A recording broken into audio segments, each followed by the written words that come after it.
Good morning. In today's headlines, Chinese Communist Party leader Xi Jinping secures another 5-year term in power, and his immediate predecessor was mysteriously escorted out of the party leadership meeting. We hear from experts on what's possibly behind the move. Former British Prime Minister Boris Johnson bows out of the race for Prime Minister. Find out what this means for the remaining candidates. With the gap in polls closing and New York early voting just days away, 2 candidates in the race for governor have agreed to a debate. Pennsylvania's GOP nominee for governor is touring his state before the midterms. We caught up with him to hear how his campaign is going. And a coal miner had an unexpected injury and used his downtime to refine his hobby. He now takes breathtaking photographs.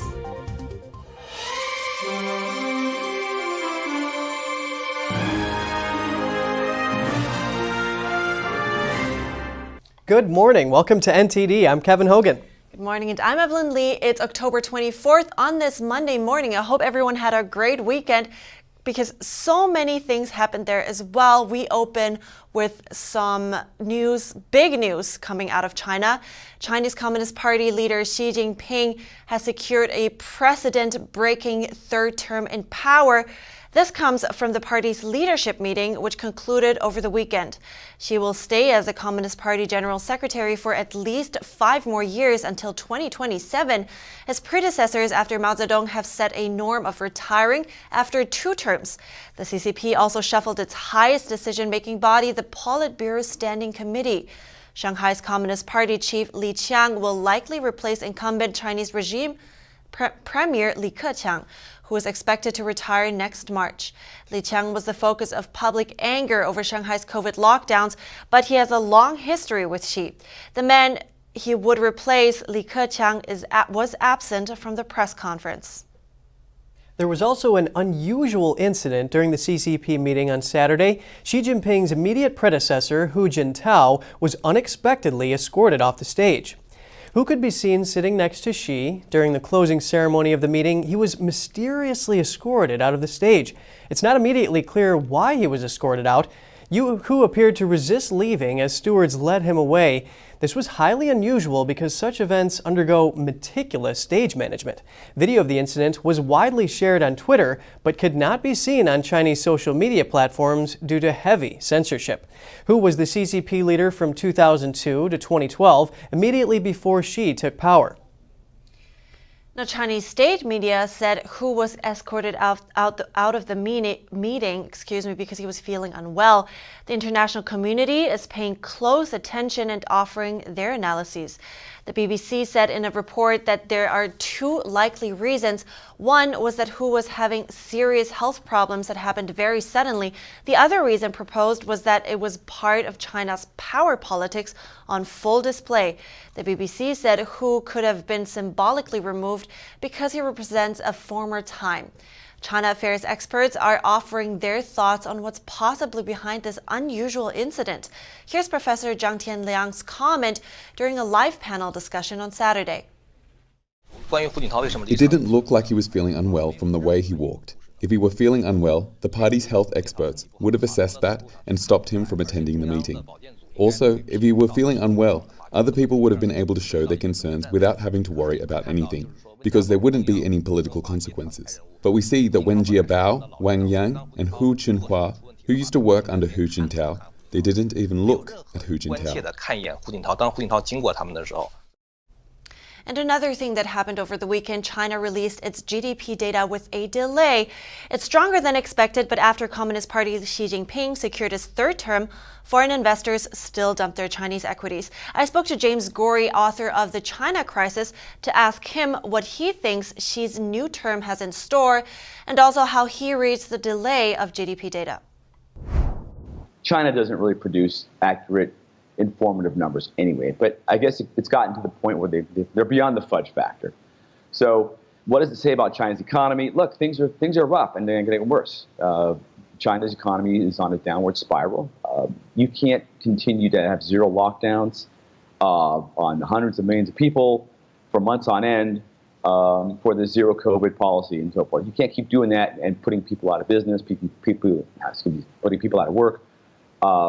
And you have unemployment, you have a fall in demand, you have a fall in consumer confidence and so forth. You have savings rates through the roof. So it shows a lot about, hey, the economy is not doing well. And that's just not with the COVID lockdowns, the collapse of Evergrande, $300 billion worth of bonds they can't make payments on. So, and they're not the only one, they're just one of them. I mean, the entire sector is collapsing. And the steel industry is collapsing as well. Their profits are down 80% from earlier this year. So there's not a lot of good news in China's economy. Right. And on top of that, we have seen some rare protests recently in Beijing. So how do you read into that? I'm also wondering, I guess this is two questions now. I'm also wondering how China's economy impacts that, the social stability, as the regime calls it.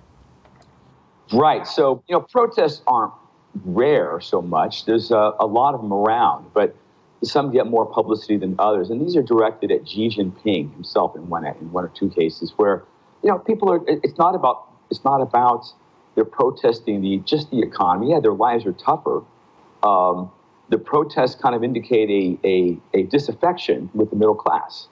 The trade-off was for the CCP after Tiananmen Square, look, we'll handle the economy, you guys get rich and do well, and don't talk politics. But that's not happening anymore. So they're not liking the economic recession. They're not liking the lack of jobs. They're not liking the loss of their autonomy. These billboards and posters weren't just about jobs. It was about freedom. It was about respect. They mentioned things like, we don't want to be slaves. We want to be citizens. We want respect. So it wasn't just about economics, but economics certainly does play a huge part. Absolutely. So they're not stupid. People know when they're not doing as well as they were last year. How do you think the regime in China will tackle this now? We just saw the incident in Manchester as well, where a Chinese diplomat was pulling a protester's hair. What can we expect there? More of the same. Now, some people will say, well, with Xi's next term or lifetime term, whatever it might be, that he's going to, now that he has lifetime power and things are going poorly, that he's going to have to compromise. But that's not what he's done in the past. He's doubled down on oppression. When the pandemic hit, he doubled down on oppression. He'd say, we're going to take more control. Now that the economy is spiraling out of control, what does he do? He beats up, the high-tech industry, Tencent, Alibaba, billions of foreign investment are leaving the country. So he's going to double down on means. So the weaker the economy gets, the stronger the party gets. It's kind of a reinvention of Mao's self-sufficiency. Xi has said many times he wants China to depend on its own market and its own consumer demand. So, yeah, he's taking a risk, but I don't think it's going to affect him. It's going to affect China, but he's not going to change his policy. Absolutely interesting connection you made there between a weaker economy and the stronger party. So thank you so much, James Gorey. I really appreciated your insights today. My pleasure. Back in the States, the race to determine who will occupy the New York governor's chair has intensified as polls tighten. Meanwhile, Republican challenger Lee Zeldin and Governor Kathy Hochul have now agreed to a debate. NTD's Daniel Monahan has more. Zeldin was originally holding out for multiple debates instead of just the 1 hour-long meeting. However, he ultimately agreed to Hochul's demand that there could only be one short debate. It will take place on Tuesday night, just days before early voting kicks off and with polls getting tight. The agreement on the debate comes as polling shows Zeldin closing the gap with Hochul. One poll, the independent coefficient survey, even shows him with a slight lead. This is the first poll showing Zeldin running ahead, or even with the Democrat governor. Zeldin has run his campaign on a message of law and order, making frequent appearances outside subway stations in New York City to highlight violent crime. His strategy has apparently been working, as polls showed him losing by 17 points just a couple of months ago. But we have to work for it. And then we have to get to work in saving the state. And that means the first thing that we need to do on day one, as soon as we get there, is tell the Manhattan District Attorney Alvin Bragg he's being fired. On day one is that we are going to declare a crime emergency in New York, and we are going to suspend cashless bail and the other pro-criminal laws they passed. As of October, overall crime in New York City is up over 30% since last year, with felony assaults up 14% and rape up 11%. Mayor Eric Adams has recently been criticized for his response to the situation of increased crime in the subway system. This after recommending subway passengers stop using their phones or headphones while riding the subway to avoid being victimized. For her part, Hochul largely previously focused her campaign on abortion and on tying Zeldin to former President Donald Trump. As polls have tightened and her victory no longer seems assured, Hochul has pivoted to the issue of crime and jobs creation. She recently announced, along with Mayor Adams, a surge in officer presence on subway platforms and trains by approximately 1,200 overtime shifts daily. Daniel Monahan, NTD News. As mentioned, especially subway crime in New York has increased 41% so far this year, compared to the same period in 2021. New York State and city officials announced a plan on Saturday to combat the rise in crime and better deal with mental illness in New York City's subway system.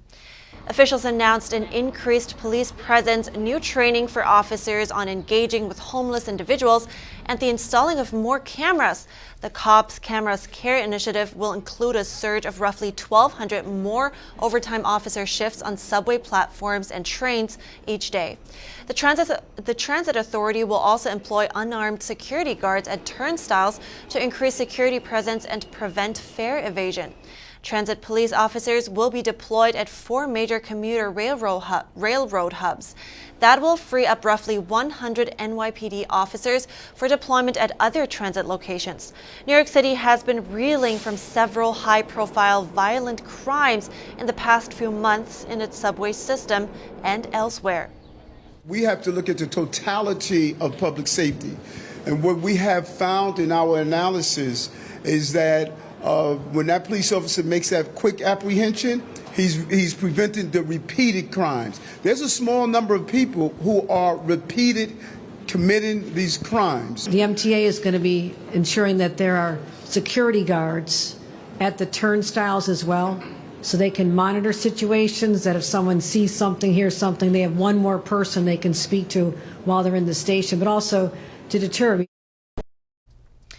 A tragedy just happened just yesterday. A 14-year-old girl was stabbed on a train in Manhattan after she got into a dispute with 2 other teenage girls she knew.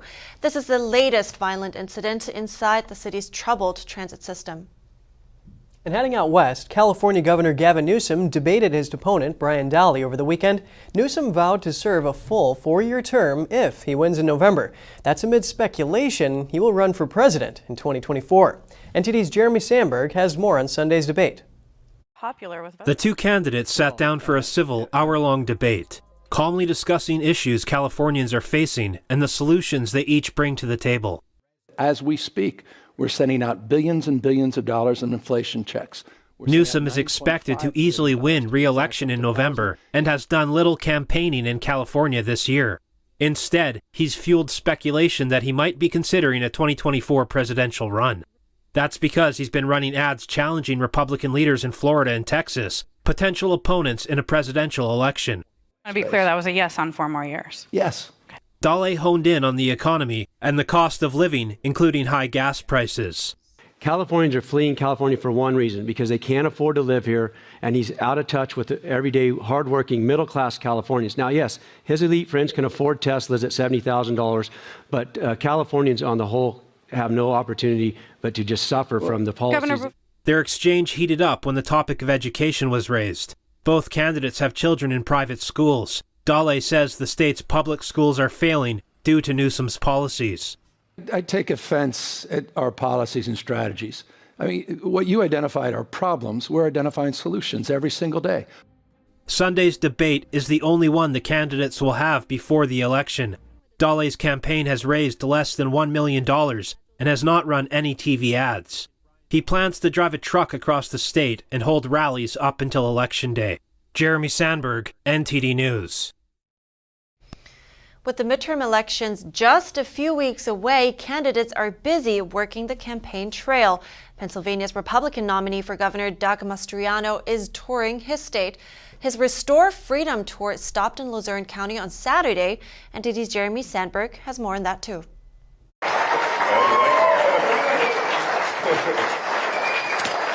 Oh, I'm looking forward to a new day in PA in 17 days. What do you think? Pennsylvania's GOP candidate for governor is confident he will win his race. We're going to win, but everyone needs to get out and vote. He says the big issues he'll tackle if elected are crime, inflation, and energy. We're going to open up our energy sector. On day one, we're going to get out of this carbon tax that Wolf and Shapiro got us in, and we're going to open up our oil reserves, our coal, and our gas, and we're going to start developing our energy sector like never before. The goal is to become number one in the nation. That's going to bring a lot of money to our state, drive down prices, drive down inflation, and make it easier to live in Pennsylvania. The state senator and retired Army colonel is running against Pennsylvania's Attorney General, Democrat Josh Shapiro. Our Attorney General, my opponent, has failed the people of Pennsylvania, and let me lay out why. Crime on his watch has gone up 40%, where we have 1,000 carjackings in Philadelphia alone, 4,400 robberies, about 3,000 shootings, I believe. It's incredible. Mastriano's campaign tour is called Restoring Freedom. He says that's what he aims to do as governor. I was in the Army for 30 years, and it was about defending our freedoms. And then I come home and I watch our freedoms being stripped away. So the number one issue we're facing is restoring freedom. Your choice on whether you get a jab, a vaccine or not. Your choice whether your business stays open or not some governor deciding whether or not your business is essential. The gubernatorial hopeful says he wants to unite voters and bring the state back together by returning the power back to the people. He stressed the importance of voting in the midterms. Pennsylvania is the keystone state.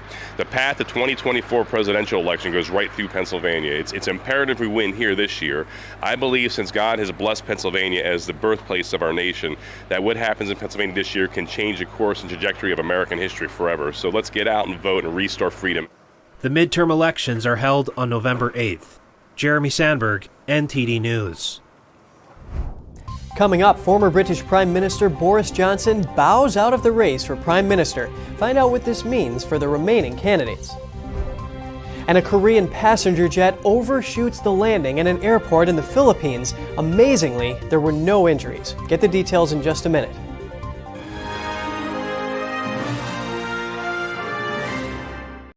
That was a shooting gallery up there. I could hear the tremble in his voice.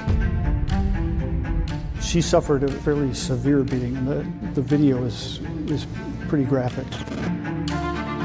Justice for us seems almost impossible. It's not fun to watch somebody die, and they knew she was in mortal peril. They have not asked the hard questions. Why was the Capitol intentionally unsecure that day? The FBI had information about security concerns before January 6th. They're out for blood, and they're getting it. They appear to be winning. Were the actions of the Capitol Police out of line? Were there violations in use of force? Now I describe it as an inside job. I'm ready to do whatever God calls me.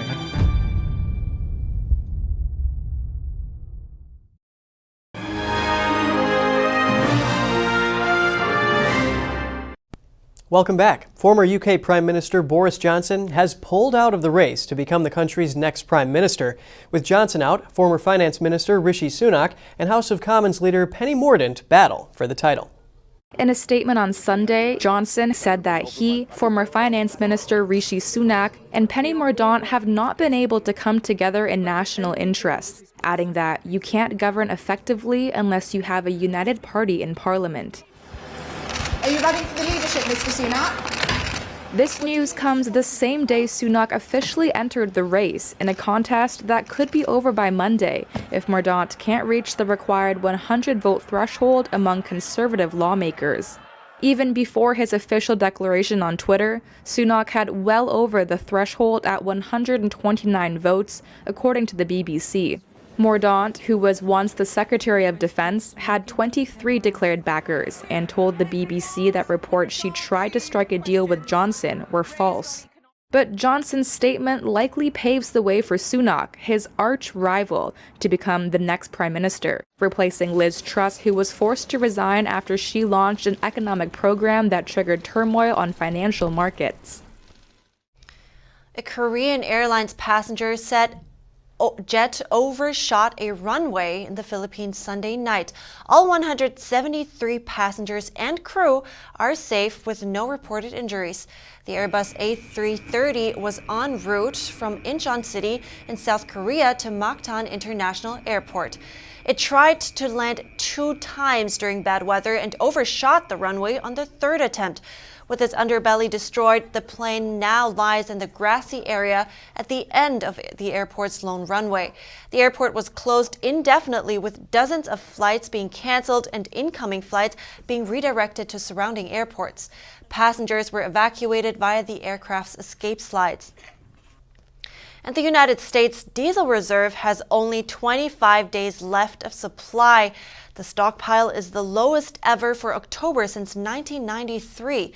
Data from the Energy Information Administration showed that over a 4-week period, reserves dropped from 34 days supply down to 25 days. National Economic Council Director Brian Dees told Bloomberg News that the number is unacceptably low. Dees is a top advisor to President Biden. He said all options are on the table to increase supply. Diesel prices are $2 higher than this time last year and sit at around $5.33 a gallon. The price of diesel spiked last week to around $200 a barrel. Canadian Prime Minister Justin Trudeau announced Friday an immediate freeze on handgun sales. The nationwide mandate includes a ban on the purchase, transfer, and import of handguns. The decision to freeze handgun sales is part of a legislation introduced in May. It's described as one of the strongest gun control measures in over 40 years. The legislation has yet to be passed, but Trudeau's office says they are taking immediate action to keep Canadians safe. The Prime Minister has been introducing gun control measures since 2020, when the nation experienced one of the deadliest shootings in its history. Following the shooting, the Prime Minister banned 1,500 types of assault rifles and variants of the AR-15 rifle. And on to a very different story here. Life is full of unexpected setbacks, but if you go with the flow, things might turn out pretty colorful. We have the story of how after a knee injury, a coal miner took up a new hobby and now produces breathtaking pictures. Ray Collins is a world-renowned ocean photographer. His photographs adorn the cover of surf magazines. He also published 2 books featuring his images. Ray's photos awe and inspire people, even though he's colorblind. I feel like I don't see what everyone else sees, but that also might be a good thing to be unique in as a photographer. Ray did not start out as an artist. His beginnings were modest. I used to work in an underground coal mine, which was 1 kilometer down and about 30 kilometers in. And it was really dark and dusty and really dangerous as well. I did that for a few years until I had a knee injury, and that knee injury left me unable to walk for a time. It ended up being the biggest blessing in disguise. Unable to walk for weeks, he bought a camera and learned how it works from scratch. At one point, his doctor suggested swimming to help his knee heal. Since Ray grew up on the beach, he was thrilled to be able to go back into the water, this time with his camera. The ocean has been my greatest teacher. It makes you force to be still and to be present. It will teach you, if you let it, it will teach you respect, patience, courage, how to go with the flow. I want to convey the emotions of the ocean. The 2 ingredients for all of my work are water and light. Normally I'm not looking for a bright blue sky and sunny day. I'm looking for grey and ominous and dark clouds and maybe a bit of light rain. Ray likes churning waters. He's searching for shallow reefs surrounded by deep water, perfect places for big waves to form. He swims out in the dark with his gear waiting for the sun to come up. Taking the shots is quite challenging. You just try to hang there and get as close as you can, but also keep yourself safe. It's a blurry line though, and it moves and it's hard to stay on top of. The dangers are always there. because you're constantly moving, my studio where I take photos, the walls are caving in on me. It's pulling and pushing. Recently, I was surfing at a reef where I take photos, and I was driven chest first into the rock underneath, and I broke 4 ribs, and the impact squeezed so hard that my lung popped underwater. I was just so lucky that my friend was there on a jet ski, and if it wasn't for him, I'm not sure I would have been able to get in and to hospital. Grateful for the life the ocean has given him, the Australian photographer plans on allowing his muse to take him to whatever his destiny might be. It's a great honor to be able to bring the ocean to people who don't normally see it. And I feel like it's my calling in life to be able to do that. The ocean has given me almost everything. I met my wife through a photo competition in America, and now we've been together for 12 years. Life wouldn't be worth living if I wasn't able to access the ocean every day, I feel. Man, that is so cool. He was able to overcome that health adversity and really find his passion. It is, and the pictures, oh my gosh, it's so amazing. It's like, even though he's colorblind, the colors are so vibrant. And I mean, the movements, did you see that? Everything was so clear in that. So Yeah, I really know. like that. It's really cool that he's colorblind, but he's able to captivate nature's beauty. Yeah. Yeah, it's amazing. And I like how he describes the oceans as having emotions. You know, it's beautiful to be, you know, beautiful scenes on land, and Ontario, Canada is bearing witness to nature's colors, did you know? A special weather pattern has made the colors in the leaves come alive. After a season of lower temperatures, Ontario is experiencing an autumn of especially colorful trees. The reds, yellows, and oranges are the result of cold weather coming without frost, while the area received a lot of rainfall. It's a welcome change from last year's relatively dull colors. A drop in temperatures during early autumn is crucial for brighter than usual colors. The chemical responsible for the green color, chlorophyll, stops being produced in the colder weather and shorter days. This allows the yellows and the red colors to shine through. Fall is such an inspiring time. I just love it when the colors are popping like that. You know, I was out in up north in northern Wisconsin, and man, down those scenic roads, it's just all wild country, and you see so many colors. I can totally relate to that. You know, we spent the weekend up in the Poconos Mountains, and I just see their explanation. Everything makes so much sense because the colors were so incredibly vibrant. It was absolutely beautiful. Yeah, and when that chlorophyll goes away, all the colors are out, and that's when the evergreens, the greens really pop. It's so cool. Yeah, that's pretty true. All right.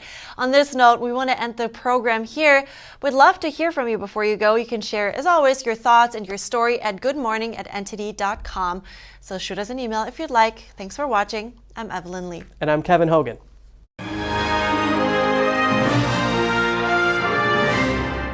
Thanks for watching us on YouTube. Did you know YouTube only keeps selective videos on its platform? So if you want to make sure you get the full picture, just subscribe to our newsletter.